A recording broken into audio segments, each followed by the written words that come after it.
इतकं खाऊ नका की पोट दुखेल आणि इतकी इस्टेट कमवू नका की अवलाद नालायक निघेल. इस्टेट कमवू नका ह्या मताचा मी नाही, कमावलीच पाहिजे. पहिलं वाक्य, एक, वाईट वागण्याची गरज नाही. दोन, अन्न वस्त्र निवारा कमावाच लागेल, त्याच्यात शंका नाही. पोटापुरतं अन्न पाहिजे, झोपण्यापुरती जागा पाहिजे, अंग खाण्यापुरतं अन्न पाहिजे, तेव्हा चालेल. झोपण्यापुरती जागा पाहिजे, अंग झाकण्यापुरतं कापड पाहिजे, निवारा पाहिजे. These three things is essential thing in the man's life. अन्न वस्त्र निवारा कमावच लागेल. चला पुढे, तिसरा शब्द सुरू झाला.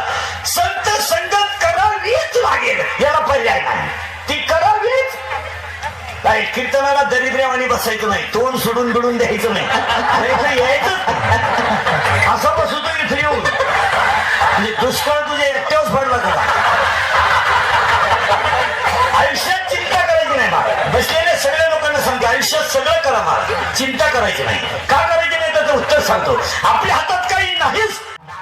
मी जर ह्या जगाचा नेता आहे, मी जर ह्या जगाचा निर्माता आहे, तर मी जन्माला घातलेला जीव जर माझाच अंश आहे, तर त्याला व्यर्थ चिंता का करावी? त्याला पुरावा असा आहे, तुका म्हणे भार घातली वरी आणि होईल कैवारी. सांभाळणारा तो आहे. आपली व्यर्थ चिंता करण्यात काय मजा आहे? आपली चिंता हलकट आहे. काय खाईल माझा नातू? खेकडं खाईल तो नातू. तुला तंबाखू नाही, नाताला काय लागला? तू थुकेल तंबाखू वाळून खातोय 3 दिवस झाले. राजाची चिंता कशी नको तू. आजीबाई म्हणते मी गेल्यावर पप्पाचं कसं होईल? तू जाणं गरजेचं आहे. पप्पाचे बिस्किट खातील तू. चिंता नाही करायची मला. चिंता का करायची नाही? तुझी चिंता त्याशी सर्व.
कमावं लागेल. आणि तिसरी प्रश्न असा आहे, संत संगत करावीच लागेल. आता संत संगत करावी का लागेल त्याचं उत्तर आणि अभंगाला सुरुवात. याच्यावर मानवी जीवनामध्ये जन्माला आलं प्रत्येक गोष्टीत भिन्नता आहे. कपड्याची आवड वेगळी, चायनाची आवड वेगळी, केसाची स्टाईल वेगळी, विचाराची पातळी वेगळी, बुद्धीची कॅपॅसिटी वेगळी, राहण्याचं स्थानमान वेगळं, केसाची स्टाईल वेगळी, आवडता चायना वेगळा, आवडता दारूचा ब्रँड वेगळा, सगळं वेगळं.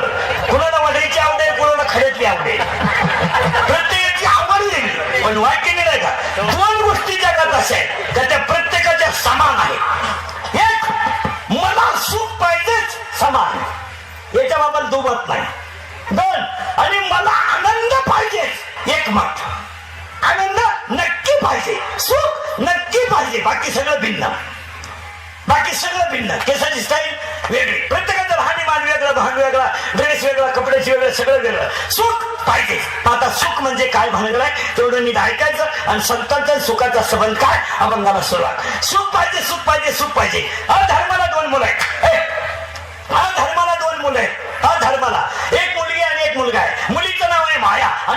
नाव आहे दंभ. जरा नीट ऐका, ही अधर्माची मुलं आहे.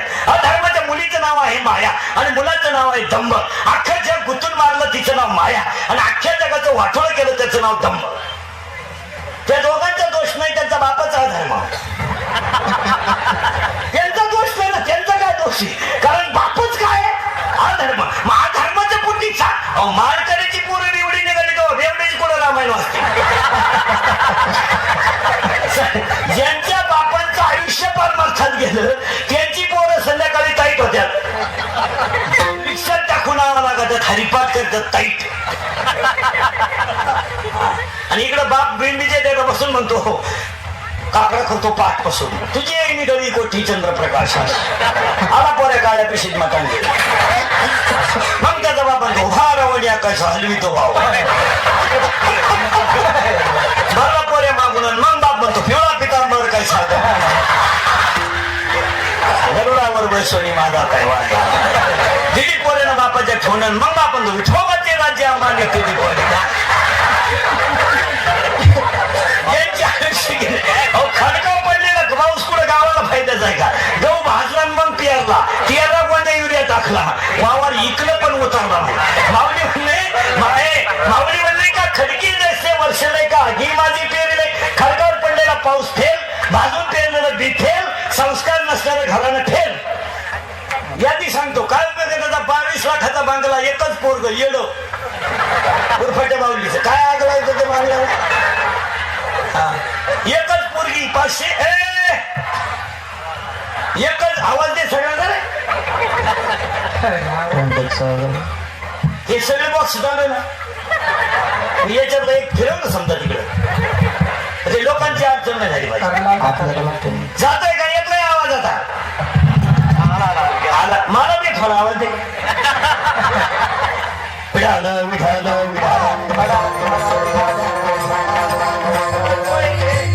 तो मोठा बॉक्स तिकडे फिरव, तो मोठा पटकन फिरव. तिथे येणार आहे ते बॉक्स फिरवा तिकडे फिरव त्या तिकडे जाऊ दे बाय फिरवा याचा तिरपा. दुःखाला नाही लागलं आणि दुःख इकडे गेलं आणि आईला म्हणलं का आई मला ह्या जगात जोडीदार नाही का? आई कोणी आईने असा गाल वडला टपकन मुका घेतला नाही ना म्हणजे ऐक बाबा मी सुद्धा तुझ्या बाजूला नाही. म्हणजे दुःखाच्या आईला सुद्धा दुःख नकोय. मग दुःख लढायला लागलं. आईच्या खुशीत घुसलं. डोळ्याच्या डोळ्याच्या पाण्याच्या धारा खळखळ खाली आल्या. डोळ्याने आईचा गाल ओढला आणि आईने सांगितलं आई जरा विचार कर का आई, तू विचार कर. तू मला 9 महिने खुशीत ठेवले, 3 वर्ष सांभाळले, 20 वर्ष अंगा खांद्यावर खेळवलं ना आई मला आणि आज तूच मला नाही म्हणते. तर ह्या जगात मला कोण आहे? कोण आहे आई? कारण ज्याला आई नाही त्याला जगात कोणी नाही. ज्याला बाप नाही त्याला जगात कोणी नाही. बाकी सगळं लट्टी का बाकी सगळं जगातल्या लोकांना 3च गोष्टी लागतात, कोणाला काही लागत नाही. या जगात लोक 3च गोष्टीवर प्रेम करतात. मला पैसा पाहिजे, मला सत्ता पाहिजे, मला लोकांनी मानलं पाहिजे. बाकी तिकडे आग लावा. लोकांच्या डोक्यात एकच आहे, कीर्तनकारानं जर तारी घेतलेल्या माणसाचं नाव घेतलं नाही तर त्याचे 2000 कट होते. मला एक जण म्हणला 2000 कमी म्हणलं का? मी बोलून तुम्हाला बोला नाव घेतलं नाही, मी माझी लाल करायला बोलावली, तुम्ही तुमची लाल केली. मला वाटलं बा एवढे लोक तुम्ही माझी लाल कराल. माझी लाल करायची म्हणून तुम्ही तारी घेतली, तुम्ही माझी पिवळी केली तुमची लाल केली. आपल्याला पटलं नाही. कारण स्तुती प्रिय समाजामध्ये सत्य गोष्ट चालत नाही. समाजाला प्रिय काय? स्तुती. समाजाला प्रिय काय? कीर्तन सुद्धा कसं लागतं लोकांना? मग आमच्या मोखंडी या लोकांना असं लागतं. लोकांना सत्य चालत नाही. पण हे घ्या ठेवा, स्तुती कानाला गोड आहे पण भविष्यात धोका आहे. सत्य कानाला वाईट आहे पण भविष्यात फायदा आहे. उत्तर पूर्व अर्थ ध्यानात ठेवा. दुःखाला नाही लागलं आणि दुःख आईला म्हणलं का आई हे बऱ्या दुःख आईला म्हणलं का आई मला जोडीदार नाही. आई म्हटली थांब तुला सुखाचे दिवस येतील पण कधी? ऐक, त्रेतायुग संपेल, द्वापारयुग संपेल, सत्ययुग संपेल, कलियुग सुरू होईल. माल करायला त्रास होईल, मूर्खाला किंमत येईल, आई बापाचे हाल होतील, सासऱ्याचा फोटो पुढच्या घरात लागेल, देवळं ओस पडतील, बार फुल चालतील, शाळा भरतील, पण 3 अटीवर. पोराला मारायचं नाही, पोराला बोलायचं नाही, त्यानं शाळा जरी पेटवली तरी त्याला नापास करायचं नाही. कमी मार्कावाला साहेब होईल, जास्त मार्काचा फाईटला राहील, तो घरी राहील. आणि कधीमध्ये काय घडेल, कमी बुद्धीच्या माणसाला मार्केट येईल, देश कमी बुद्धिमान माणसाच्या ताब्यात जाईल आणि देशाचा सुपडा साफ होईल, तेव्हा सुखाला किंमत येईल. हे तेव्हा येऊन जुळे कमी बुद्धीच्या माणसाला मार्केट येणार, विद्वानावर बिड्या बोलायची पाळी येणार आणि हलकट्याला मार्केट येणार. हे कधी लिहिलंय ऐका महाराज. राजा परीक्षिती रस्त्याच्या कडेला जात असताना राजा परीक्षितीनं गाय नंतर पाहिली. राजा परीक्षिती त्या गायीच्या जवळ गेला. गायीच्या शेजारी बैल उभा होता आणि तो बैलाला 3 पाय तोडले होते, एका पायावर बैल उभा होता. राजा परीक्षिती त्या गायीला विचारतो, गायी तू कोण आहे? तिने सांगितलं मी पृथ्वी माता आहे आणि माझ्या शेजारी जो बैल उभा आहे त्या बैलाचं नाव धर्म आहे आणि धर्माला 4 पाय आहेत, सत्य, दया, तप आणि शौच. सत्य, दया, तप आणि शौच. नालायक वागणाऱ्यांनी धर्माचे 3 पाय तोडले, धर्म एकाच पायावर उभा आहे. आणि त्या बैलाला जो मारतोय त्याचं नाव कली आहे आणि कलीमध्ये 4 गोष्टी राहणार नाहीत. एक, सत्य कलीत चालणार नाही. दान धर्म पाप केलं तरच करतील लोक. आऊतकरी माणूस कधी ₹1,00,000 देणगी देऊ शकत नाही. आऊतकरी कधी देणार नाही. ज्याला गरिबा लुटली तो फरशीवर नाव टाकण्यासाठी किती देऊ शकतो. आऊत हाकणारा नाही देऊ शकत. ज्याच्या मागून पडून माती घुसली तो काय तो नाही. ज्यांना माती लोकांची खाल्ली तो किती देऊ शकतो. मग कलीतून 4 गोष्टी निघून जातील. एक, सत्य, संपलं सत्य. एक बहीण आहे, 2 भाऊ आहेत. बहिणीचा आईचा मुलगा, बहिणीचा मुले 2 बहिणी, 2 भाऊ आहेत, 1 बहीण आहे. बहिणीचा बाप गेलाय दोघांचा. आई बहीण रडते. भावानं जमीन विकली, बहिणीनं दावा लावला. कचेरीच्या दारात बहिणीनं भावाच्या 3ऱ्या हिश्श्यातले पैसे वाटून घेतले. त्या दिवशी जगातले नाते संपले. कुणी कुणाला ओळायचं नाही, कुणी कुणाला ओळायचं नाही. संपला कार्यक्रम. का? आईला आयुष्यात पाहिलं, कान कोणी केलं? आईनं कानातलं काढलं. रात्री 8:30 वाजता आईनं सोनाराच्या काचेवर कानातलं मोडलं. महाराज काय चूक केली आईनं? काय चूक केली आईनं? एक ड्रेस होता तर रात्री मुलाचे कपडे काढले, आईनं जागल्यावर धुवायला काढले. आईच्या डोळ्याच्या पाण्याने पोराचे कपडे ओले झाले. रडली आई. तुम्हाला बोलायचं नाही आईशी तर बोलू नका. आई ओट्यावर बसते आणि मुलाच्या घराकडे पाहते. आई ओट्यावर बसते आणि मुलाच्या घराकडे पाहते महाराज. आणि आईच्या गालावर खडखड खड्डा पडतो आणि आई पाहते मुलगा नाही ना बोलत. आई म्हणते नाही का बोला ना, सुखी तर आहे ना, याला आई म्हणतात. अरे स्वप्नात सुद्धा वाईट बोलली नाही, स्वप्नात. आणि म्हणे माणसं म्हणले सुशिक्षित झाले. शिकलेल्या माणसाला अक्कल असते हे तुम्हाला सांगितलं कोणी? काय रे म्हणे तो उभ्यानं जेवतो. मुळव्यात त्याला आग होती म्हणून उभ्यानं जेवतो. काही लोक म्हणले मग तो 5 वाजता कुत्र्या संग हिंडतो. नाही जोडीदार म्हणून हिंडतो कुत्र्या संग. काही लोक म्हणले ते नवरा बायको 5 वाजता एकमेकाचा हात धरून हिंडतात. प्रेम म्हणून नाही, विश्वास नाही. नको आपलं जनावर जायला म्हणून धरलं भाग लागतो. काही तर इतके येडे महाराज, इतके येडे. 5 वाजता आईस्क्रीमची कांडी घेतात हायवेला खायला. मग 2 घ्यावा का नाही दोघांना? एकच घेतात आणि 2 जनावर 2 बाजूने. मला मागून वृद्धाश्रम ही हिंदू संस्कृतीला लागलेला कलंक आहे महाराज. का असावा वृद्धाश्रम? का असा? ही शाळेने नेऊन ठेवल्यात दिल्ली मुंबईला, ही त्याला अनुदान देतात आणि इकडे मास्तरांची पोरी लागणार पगार होईल. विना अनुदान गोल्याला नातू आला पण आज परमनंट नाही झाला. त्याला नातू आला पण तो आज परमनंट नाही झाला. मग तो नातू त्याला म्हणला का झकमारा शाळेत जातो का? माझ्या शाळेत भात मिळत होतो, तुला पगार मिळत ना.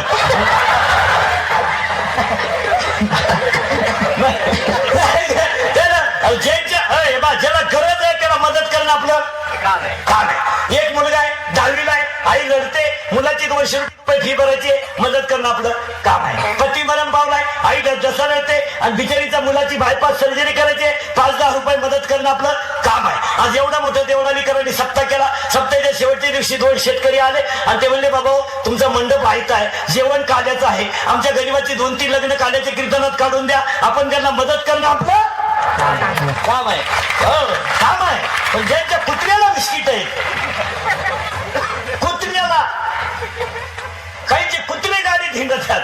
हे वृद्धाश्रम आणि वृद्धाश्रम त्याला म्हातारा त्याचं ते त्याला विचारलं का हवेत बदल म्हणते आवला काय करायचं काय 500 एकर जमीन आणि एकच पोरगी